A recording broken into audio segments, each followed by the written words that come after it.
Hey, Friday of the Adi Matwash. A Friday at this. Hina would river Twaka Hudin. Hina Wanga Ifa. So, lifetime experience. Remember Horn and then for Robert and Robert, aka Rory Patel, the hottest soul in the land. And Rotus Kawaraya Bubi, the Matwash. And the rest of the Makazawan. And the Hoy no bit of Milan, what clear over Nabo Neka Mapungo. It's on our Yatom. Mukubia Zunus Cardina, Tazamapungo. Nga hafu vakene no awara mteteri swanga zazvino ndava kupedzisa matumuri yangu ndava nanyambedzano na muzika waponwa yani na vanori una single na konyagori yambinga vana na muzi ndikhomba nganyara ndikhasa khomba nga the one and the only dark face mteteri swanga wone ne pandinza kasho rosvika nga chavukoma ndachipfadzina iyi ndasakulovelela muthu ene ndakumuona ndana vafai angatondzula ngowa ntumba nandikolavela zitanga wavona zitanga zvavo murepa zvavhenda zvituku zvisekeni varight man right man wosvika shapu vakungokakisei ina rutina zvonozvonozvonokotodea khamisa risatuto yagai ne kana totomaripfesezerera chamanga dark face rikhomangani dark face vanokamba nga rangi rangi anobva chififi. Okay. Yeah. Chififi panda makwarira. Yeah, panda makwarira palani ya. So yeah, dark face ndi rangi. Anabori ndi rangi wa mabo. Okay. Yeah. Kama zirifese zwa muzika zvatakuwa kai. Zwa muzika zvatakuwa high school man ngozibona high school zoruba wani. Zidito modanganyana samtambo nyana ngozibona.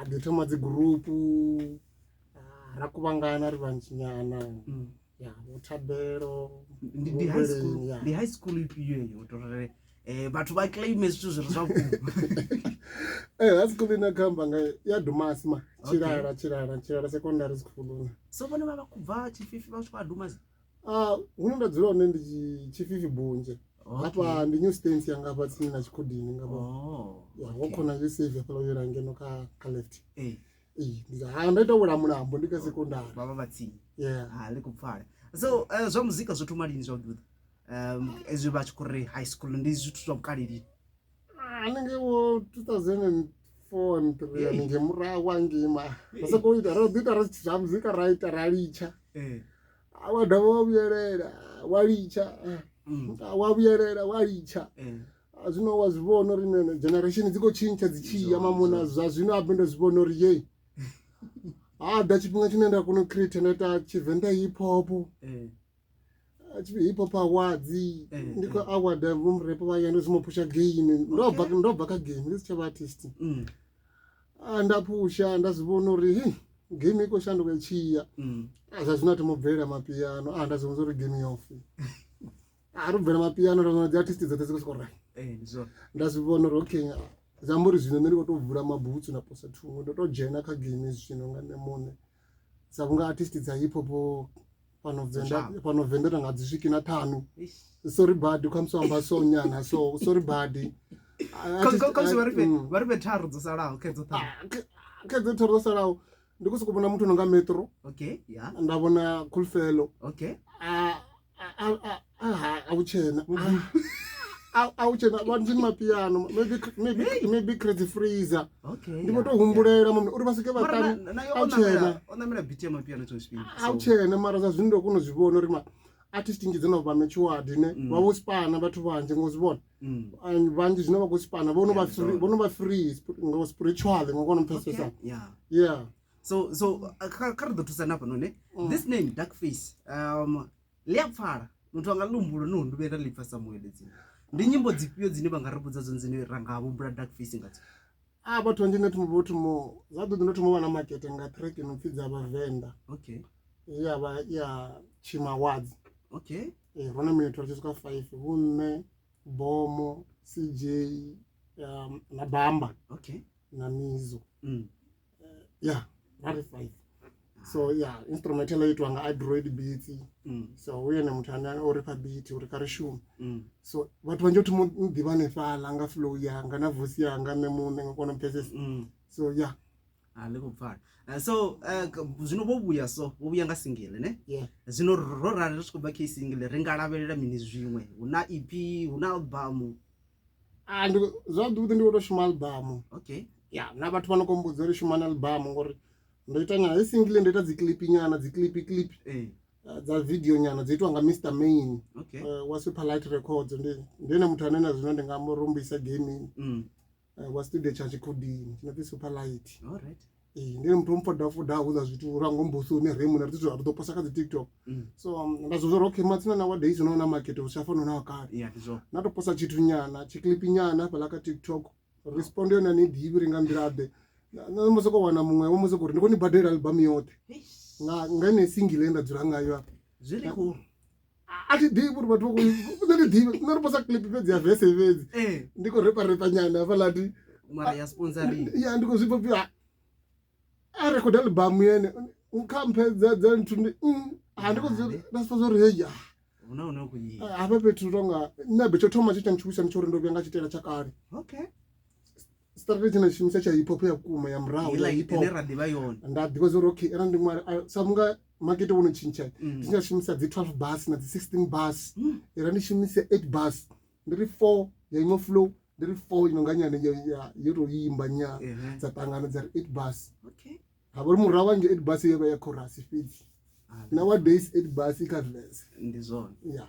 Lekubvara kamuzi ne ndikutera kuti ndidzira kugungula ngori hip hop yo yagai hip hop ndrisa kutomba khala venda pedzi zvadzo Africa Chipembe Lord na national ngamba ngo national na ndingatwa muri national undosela ngumbuka nompiri ndiji ngoti mpiri nyane ile ati 25k. Okay. Yeah. Na ngoti ne yo dona Casper iko ibana yo ne not west out lipi yona kulichana obebonga kulichana odanga kulichana no mtu nokumamba nyana ati dzigoldinyeki edzi brush ndiye uvi not Maglera go ndikamba ndiye ndingerozana mofara hip hop national yetu mapiano vo rizini vo tuwani vo rizini HD you see wosizwe alakai ningo emla nazote okha national ati zodana ka local amamuna hip hop ya South Africa auchena mara ya hip hop ya Chivenda ne ukuto generate ne vazu rinodivo resto zvibvagai ne anoenda kuita hip hop awards ndikuzvindira hip hop nazvino ndina mutsiko uri ndina hip hop awards ndina awards dzinoenda todziita mara ndikusipo era ndi Genesis artist. Okay. Ndikuno zoita mini. Yeah. Ngono zipo. Ndikubvara. Zvazvamuri zokwata. Sachimwe chapera chipa na bumre papa ne. Ndiya ita ndingo nyani rifori. Avetu ndimapungo amba kana nyito ihone. Ngopa set hapo ne. Una habit. Ne? Vangaina mena. Yeah, ningaposa ndishabo kubisa ngomaifyane akadodi. Yes. Okay. This is freestyle to believe ikazo. Ngori ngamanga ikezo yes. Ndishabori ngabisa ngomaifi. Ne freestyle ndito dan ndapha. Okay. Ya ndingamanga ndiko shabori ndidokuchena bungo burerere bungo bathu. Freestyle dangerous mama. Freestyle for hip hop mama ndiyamanga. Well, that is only chivinga sorry. Rifori hip hop ikadichira zokuma. Hip hop yone staratani. Hip hop staratani yone. Ne? Yeah. So ringari hip hop yobulawa ngori yava marketing yabuye ya commercialize wa fiandi commercial rikotodori ripangi radio ni risegega ndiye heya faone ai hip hop yodiro for you ndamamuna ndangeno omose kudala nzitu zinongadza dzi arodi dzi freestyle dzofana minute asaro market wa commercial ngokono peza panono ngo 50 cent dzi commercial rappers ya bana hip hop dzi hardcore ila ine aiwana ka radio ibe kokomana kure riri na minima and yo rari in FM na milayo mamungandi natobya malani mararu apo noni zikuchinyara ngokono pezesa rawo mbiso muyani yeah sure ndachinya show yanu yo ndoto David zinachinya show freestyle ne dive dangerous kwa mana burerere awa amwo bathu and topasana nitipedze mara chikongo rhyme apo ndoto rhyme iko yangina ijende posa zikuchinyara mama likubvala khamse rijene ka singile noni rakoro dzuranga yo apo noni ya ipi mini yo vali ni vosumana bathu bononganya single ifi breadwinner. Okay. Ifi breadwinner. Ndishmana navy blue. Yeah. So ifi breadwinner ndishmana navy blue. ane avorinde mwana wa chikoro wa pano so navy blue wanena nepa university na zvino ndakamba naye uri ndodhapo noni ari tu radio nere ndikadivara ndari ani mwana chikoro varani ezve ndingazvikoni ezvino itanza chikoro ini ma vavo zviva ndachimwana navy blue so so kamsi vathu vachingata muvakwama the bookings kamsi notopfesesa zvinji album how far is it going vanga vavawanisa Asonto daka email mama nes. Okay.